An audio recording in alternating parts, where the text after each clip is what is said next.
Deixa o pau torar, porque de qualquer jeito o povo vai falar. Hoje, um dia após posse do presidente da nação mais importante economicamente das Américas, Estados Unidos. Estamos aqui com o Roberto Monteiro, esse conceituado jornalista experiente que acabou de voltar dos Estados Unidos, onde tem sua família, seu neto, e vai comentar um pouco pra gente da importância dessa posse principalmente para a direita mundial e para os princípios da família.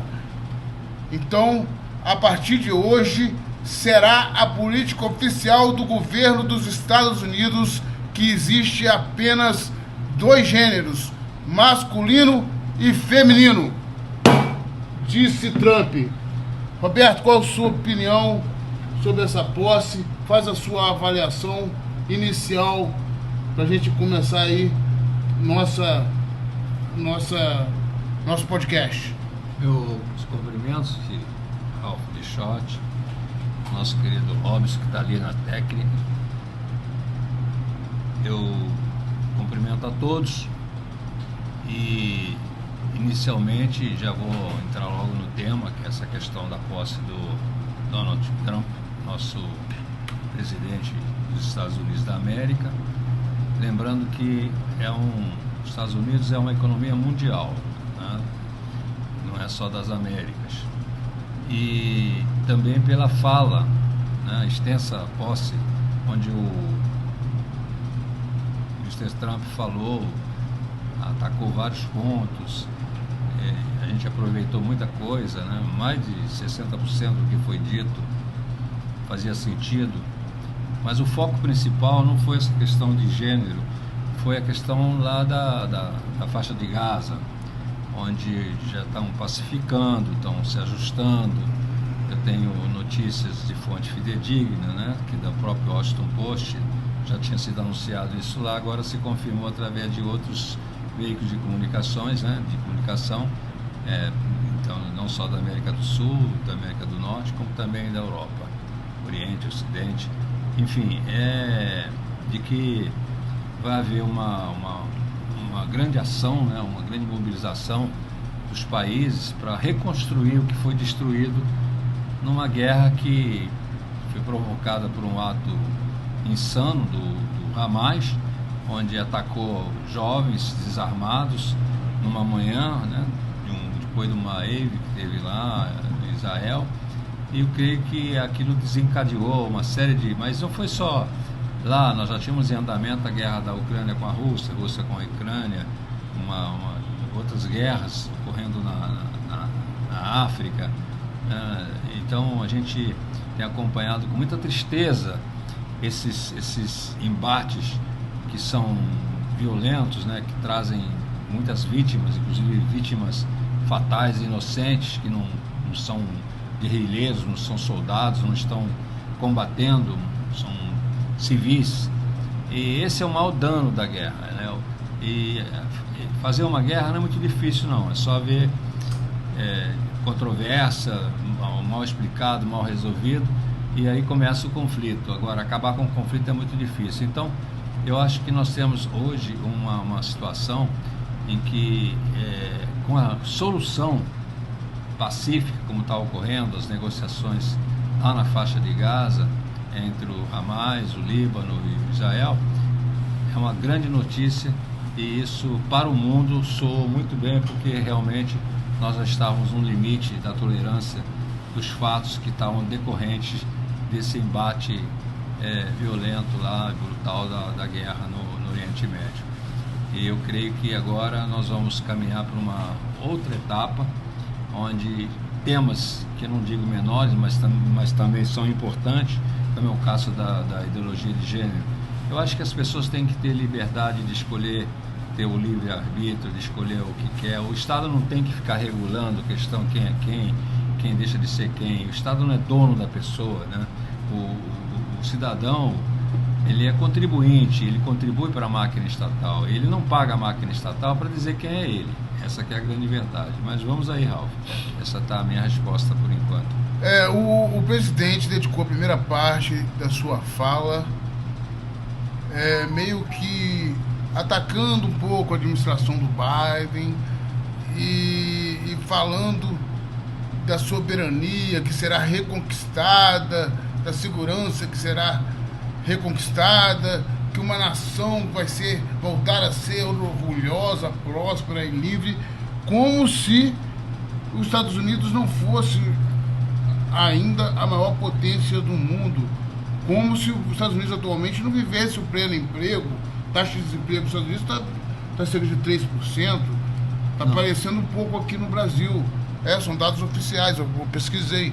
Então a taxa de desemprego está muito pequena nos Estados Unidos, como aqui no Brasil também está pequena, e mesmo assim as pessoas falam em crise, aquela questão de sempre criar uma crise. Ontem eu vi o Nicolas fazendo estardalhaço porque está dando 58 milhões para a cultura, que tem uma ONG, que tem um assessor do PT.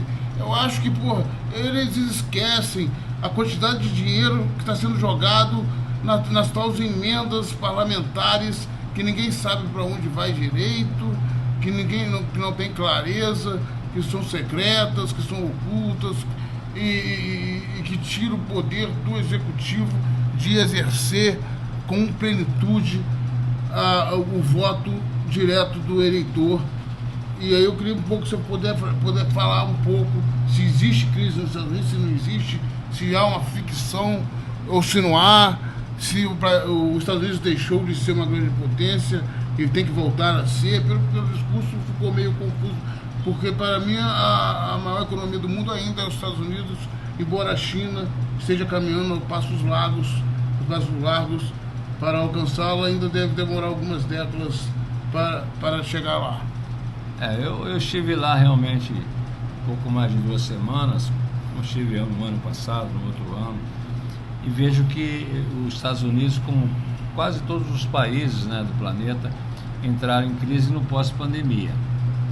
Foi uma situação em que a endêmica, que praticamente arrasou com o planeta, com as populações, e muitos países tiveram muita dificuldade. O americano, ele tem por excelência uma reação a essas intempéries, né, esses problemas, porque eles já vivem lá, tiveram uma guerra civil, né, tiveram lá aqueles atentados lá das Torres Gêmeas, tiveram vários ataques terroristas, participaram em várias frentes de guerra fora, inclusive do território americano, no Ocidente, no Oriente, na África. Enfim, eu creio que o voluntariado, a questão cívica, né, do americano, que você anda pelos Estados Unidos, naquelas cidades, não só na Flórida, mas também Carolina do Sul, lá em cima, Carolina do Norte, Washington, Boston, você vai lá para cima, mais acima, lá para Pensilvânia, Mississippi, Califórnia, você vai 50 e tantos países, você vai encontrar sempre ruas com casas com bandeiras dos Estados Unidos hasteadas em suas portas. Então o nacionalismo americano, ele suplanta a dor, ele suplanta os problemas que enfrenta. Mas eu creio que o mundo não assimila esse nacionalismo. Nós temos alguns países que têm nacionalismo, que são os países comunistas, né, que têm dogmas, têm entendimentos em relação às suas ideologias, que também tem esse nacionalismo, que é um chamado nacionalismo de esquerda. Nos Estados Unidos não é o nacionalismo de direita ou de esquerda, né? Nós terminamos um governo lá nos Estados Unidos, que é o governo do presidente Joe Biden, em que se falou muito que era a esquerda governando, mas era um socialismo democrático meio mal controlado, sem vamos dizer assim, um planejamento, sem atacar pontos nevrálgicos da economia americana, que o presidente Donald Trump, durante a sua campanha, se comprometeu em recompor essas essas lacunas, né, essas falhas, mas que não deixa de ser obrigação de quem assume uma sucessão, né? É para inovar, para tentar sanear os erros, corrigir, recompor, colocar o trem de volta no trilho para funcionar. O que nós temos ali de pontual, e que eu vi que foi colocado e foi muito aplaudido, e a maioria da imprensa mundial até entendeu, que quando o presidente disse que estava se retirando daquele acordo de Paris, que é sobre o clima, ele deixou bem claro que a economia americana ela se criou, né, ela cresceu e se fundou toda e fincou suas raízes na exploração mineral, que é a questão do óleo, do petróleo e do agro, né, das grandes plantações de milho, de algodão, e depois a tecnologia competitiva, avançada, disputando com os melhores países do planeta. Mas os tempos são outros, nós temos visto aí o clima cada vez aumentando mais. O Rio de Janeiro hoje tá que tá. A gente que é advogado, que anda de terno, estamos sofrendo. E o estado da Carolina agora foi devastado pelo furacão, e essa política de exploração de mineral, a gente sabe que ataca a atmosfera, ataca o clima e pode prejudicar o mundo todo, porque o mundo é uno. Não existe um mundo dividido. O que eu faço aqui no Brasil afeta a Alemanha, o que a Alemanha faz lá afeta os Estados Unidos, o que os Estados Unidos faz lá afeta a China. Então, você acha que a sustentabilidade que foi tão buscada, inclusive pelo Elon Musk, que é um dos donos da Tesla, que é um carro um carro antipoluente, esse discurso não vai contra o que o mundo todo está conspirando e chegando à conclusão que tem que ter, não, que é um governo mais sustentável para o bem de todas as nações e para o futuro das novas gerações? O mundo hoje, o mundo jurídico, né, ele tem usado muito o poder moderador, o modular, né, decisões dos tribunais e tudo mais. E como é na política governista também, na política legislativa, executiva. Esses passos, né, que se dão, esses avanços que se dão dentro dessa linha, elas esbarram num conceito de análise que é de estatística. Por exemplo, vamos citar um exemplo aí, muito tranquilo com relação à questão climática. Não é verdade que a poluição atmosférica, que ora agride o meio ambiente, ela advém propriamente do extrativismo do solo, que vem a ser a questão do óleo, do petróleo, né? Por quê?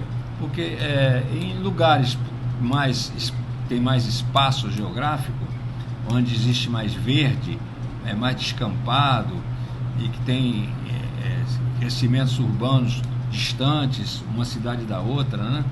O clima é um. E você pega, vamos pegar como exemplo aqui a nossa Barra da Tijuca, onde nós estamos aqui no Rio de Janeiro, do qual eu participo aqui ativamente do nosso movimento de emancipação, que você, Ralf, é o nosso diretor jurídico, é um dos nossos diretores jurídicos. Então, a gente vê que o crescimento aqui imobiliário, né, o boom imobiliário dos anos 70, 80, 90 aqui na Barra da Tijuca, foi aos poucos sugando a nossa temperatura, sugando o nosso clima, porque os prédios ficaram compactados um do lado do outro.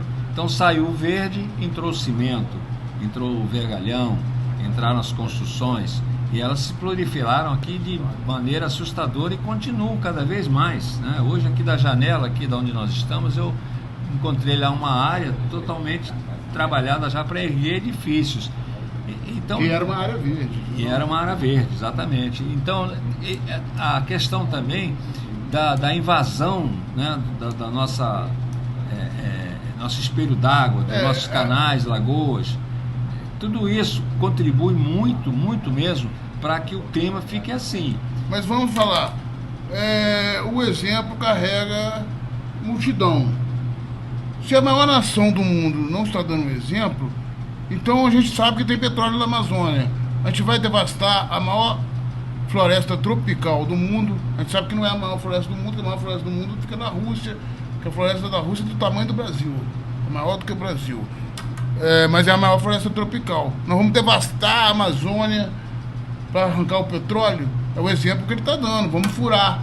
Então vai chegar num ponto, se cada um fizer o que quiser, todos, no final das contas, vão ser lesados. Então, isso vai de encontro justamente contrário à política que o Lula quer exercer. Que o Lula está buscando uma compensação por o Brasil preservar as suas matas. A partir do momento que ele fala que não tem isso e que se pode fazer o que quiser com o meio ambiente, está indo justamente contra o que o Brinks, o que o Lula tem feito de política externa, de tentar valorizar aqueles que mantêm a sua riqueza natural intacta em prol da melhoria do clima de todo mundo, para não descongelar as placas e outras coisas mais para evitar os desastres que estão acontecendo. Ninguém sabe das relações. Para que servem os bilhões que estão lá no Acordo de Paris? Qual é a finalidade? Fechar postos de petróleo, criar indústria não poluente, aproveitar a mão de obra e meios de produção que não polui, como é o caso da energia que vem através da água, do ar. Quer dizer, qual é a finalidade? Qual é o país que está fazendo isso? Porque discutir, falar até papagaio fala.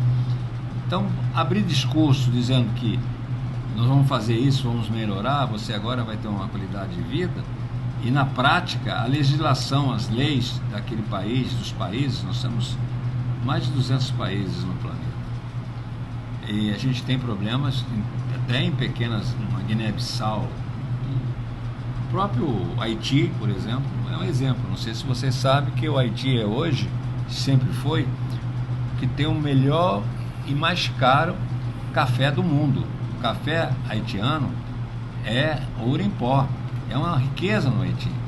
E o café haitiano, ele não é produzido em escala. Por quê? Porque lá ele não tem competência de produzir?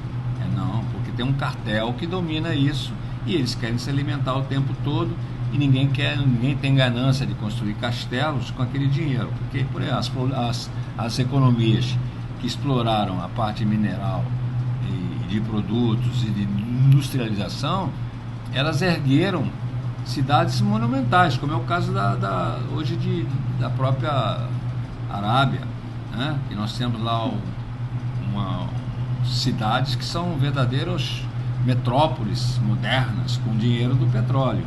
E esse dinheiro do petróleo... Entendido. Esse dinheiro do petróleo pode ser para construir metrópoles ou é para dar qualidade de vida para as pessoas? Porque tem que ver dois pesos e duas medidas. Vamos pontuar então agora a questão que nós temos ainda 5 ou 6 pontos e o tempo está esgotando. Vamos pontuar agora a questão da meritocracia. Vamos forjar uma sociedade que não veja a cor da pele e seja baseado no mérito.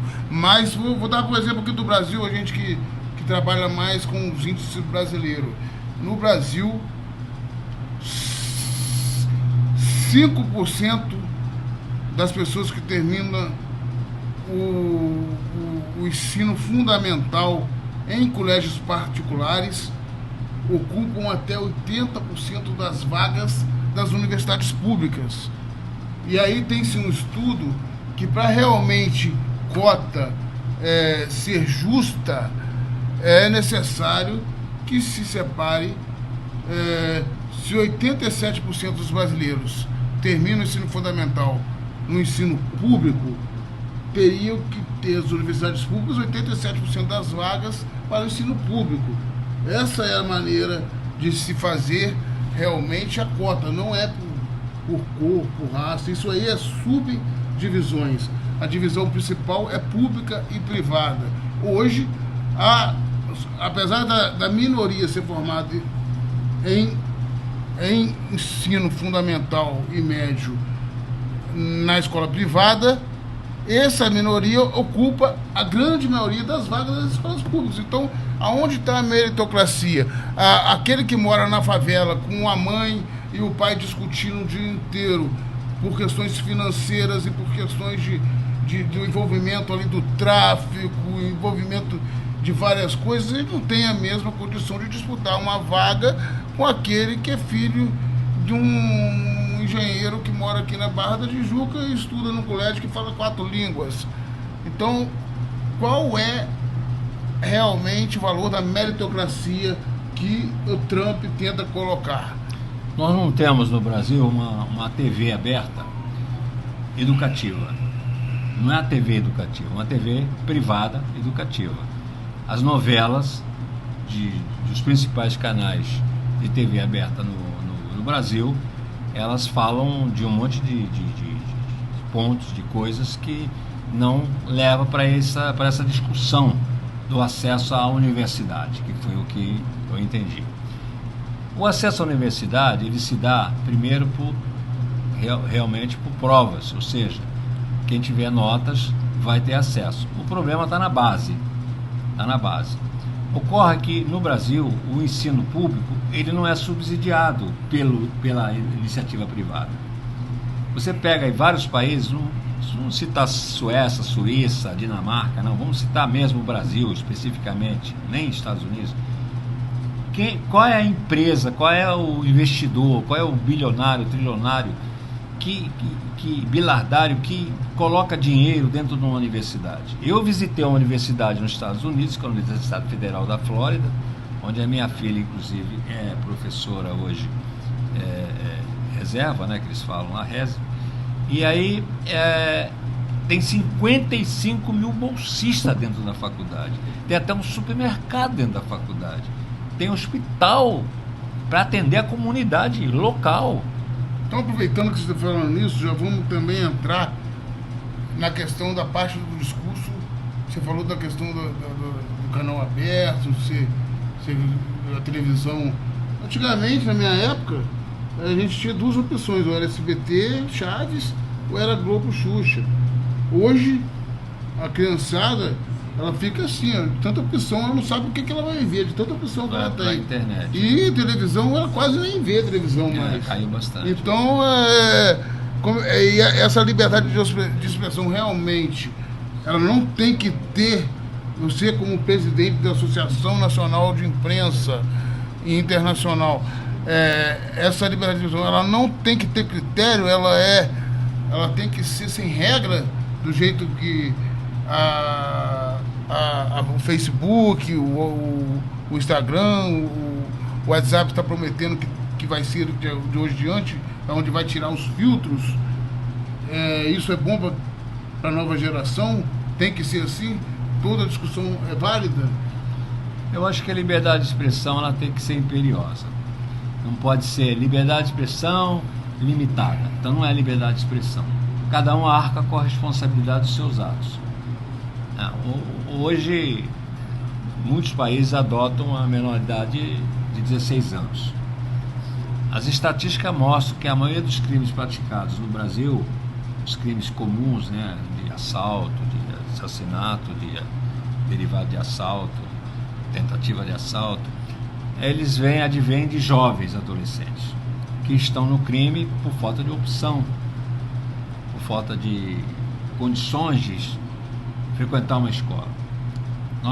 Eu trabalhei na equipe dele, do Leonel de Moura Brizola, foi governador aqui do estado, foi governador lá do estado também, do Rio Grande do Sul. Nós estivemos juntos durante alguns anos.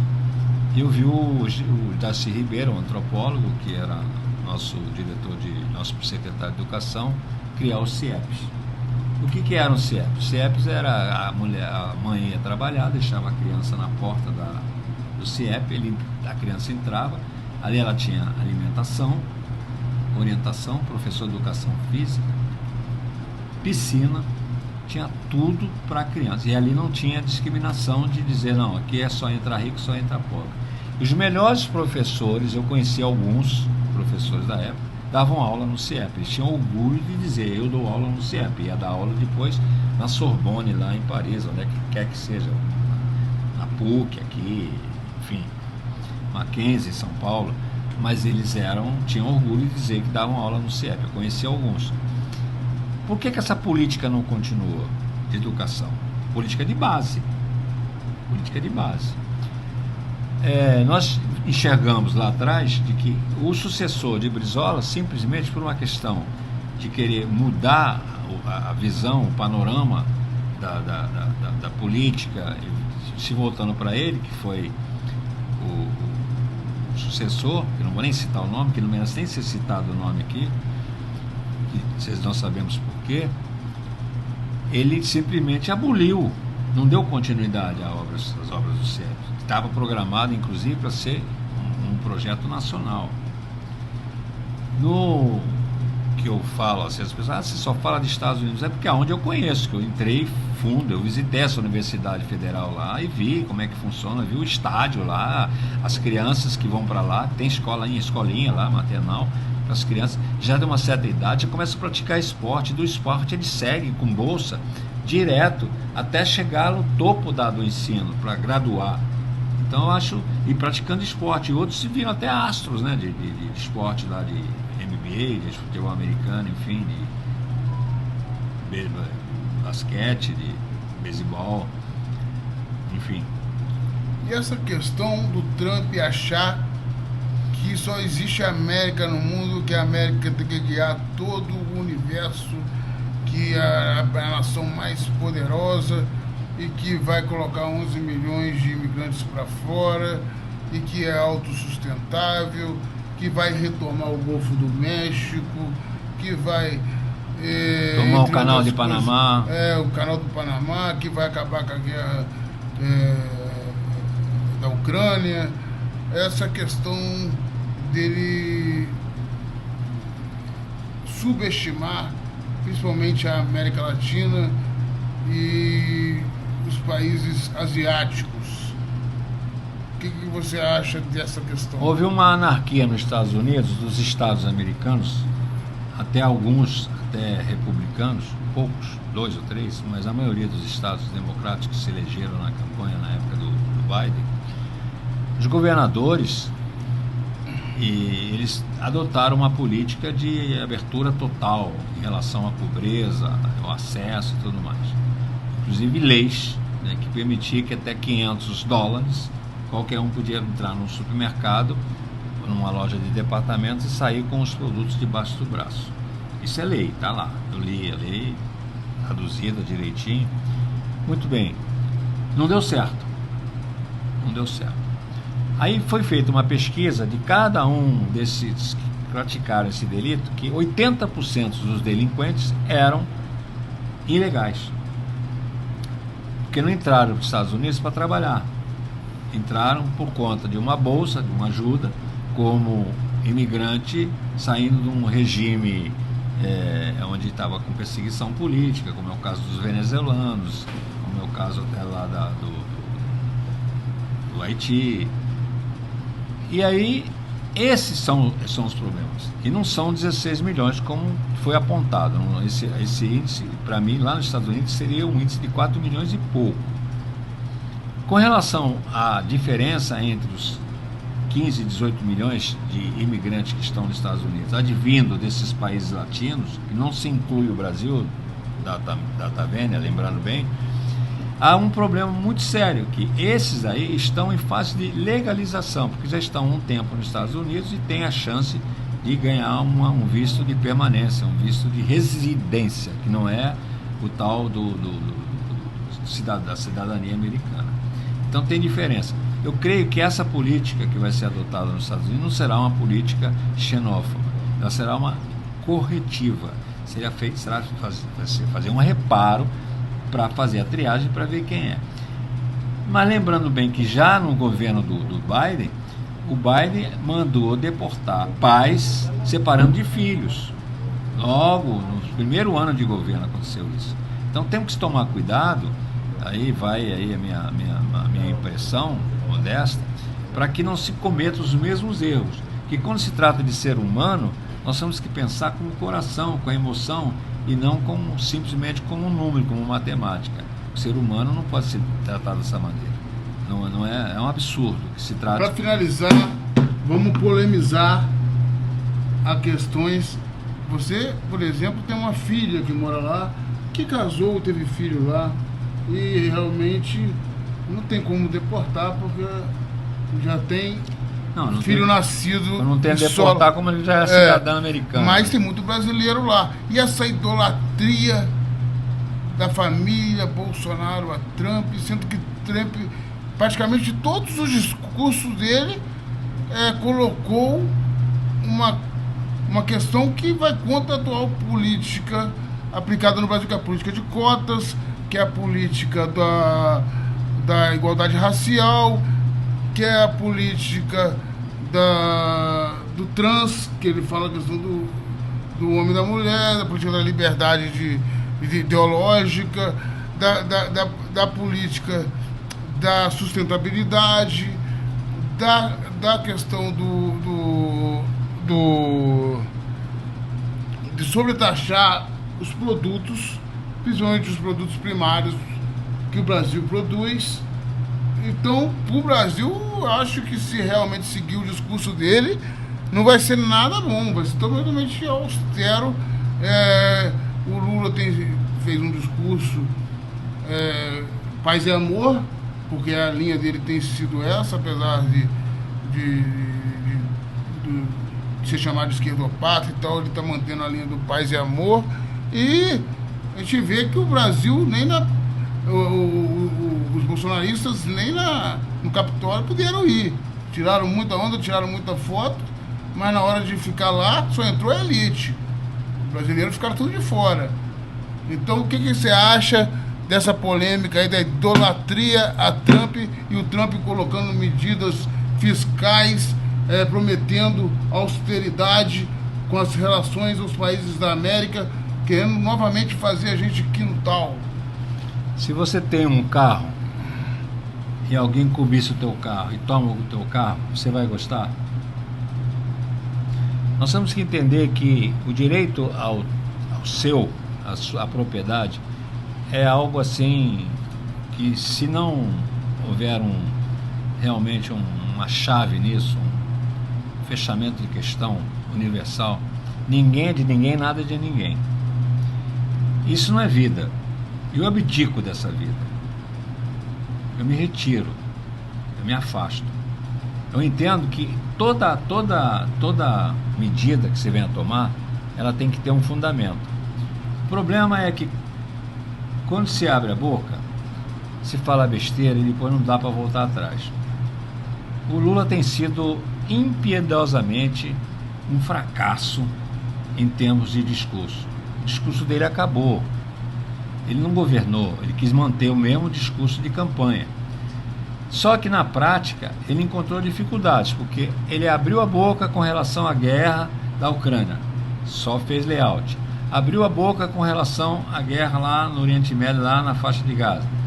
Não vingou, não avançou. Ele tem tomado várias medidas, inclusive se manifestando a favor de Hamas, que não era grupo terrorista, que era um Estado, que era isso, e também não. Por quê?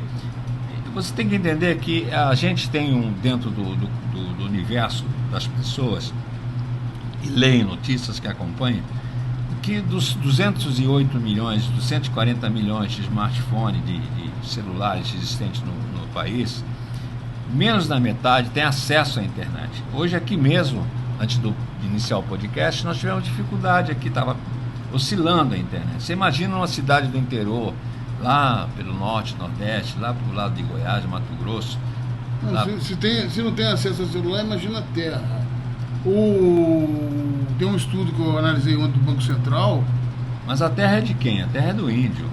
A terra do índio não. A terra está concentrada no Brasil na mão de 5%. A riqueza do Brasil está concentrada em 200 empresas. No mundo todo ela é assim. Está concentrada em 200 empresas. Lembrando que a terra corresponde a apenas 7%, porque o resto é tudo 5% água. Vamos dar o exemplo do Itaú. 5% 90, dos clientes do Itaú. É para Itaúsa. Você fala, 5% dos clientes do Itaú, que são cerca de 120 mil, tem mais dinheiro do que 115 milhões de correntistas. Então a desigualdade é clara no Brasil, mais do que nunca. Dessas 200 empresas, 52 são do agronegócio.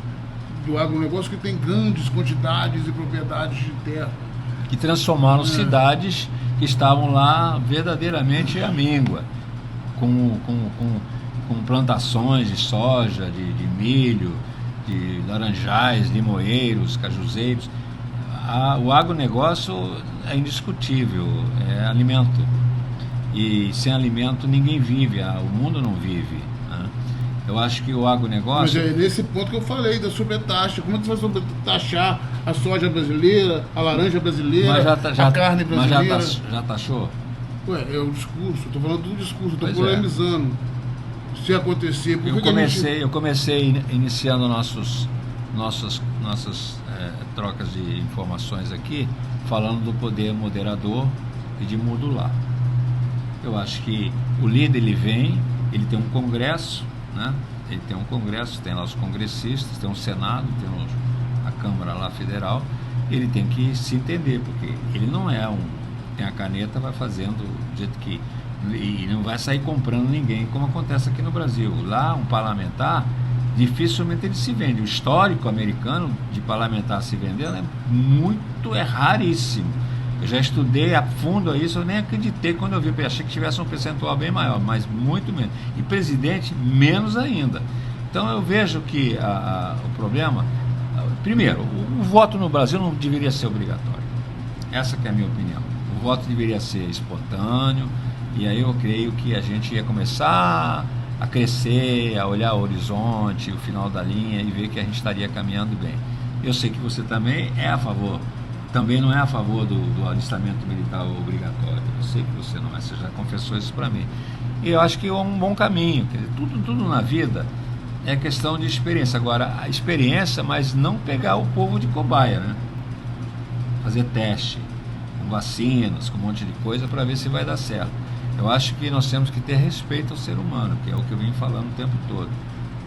A gente faz, você é uma pessoa generosa, bondosa, eu sei que você ajuda muitas pessoas, como eu ajudo também, e nós sabemos que a pátria é amada, mas nós temos que amar também as pessoas dessa pátria. Finalizando, faça um resumo do que achou dessa posse de Trump, o que pode mudar para o Brasil, o que melhora na questão da imprensa, o que melhora... Faz Vai acirrar os ânimos.